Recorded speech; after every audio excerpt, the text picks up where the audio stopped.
Hello guys! Ngayon tuturuan ko kayo kung paano maglagay ng bio sa Facebook. Una, pumunta ng Facebook. Then ayan, kung makikita nyo naman, nandito na tayo sa Facebook. Then pumunta lang tayo ng profile natin. Makikita nyo yung bilog dun sa parting left side. Yun yung profile natin, pindutin lang natin. Then ayan, nandito na tayo sa profile natin. Then mababasa nyo dito yung edit profile. Sa katabi ng add to story, pindutin lang natin yung edit profile. Then ayan, nandito na tayo sa edit profile.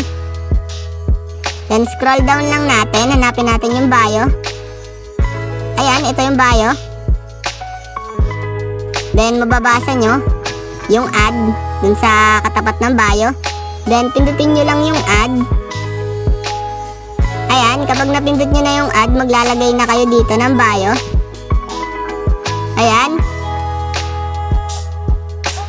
Ayan. Add a short bio like your favorite quote. Ganun daw. Or other. Ayan, ang ilalagay ko dito, hello world. For sample. Then ayan, kung mababasa nyo doon sa taas naman, yung save. Kapag nalagay nyo na yung gusto nyong bio, pindutin nyo lang yung save.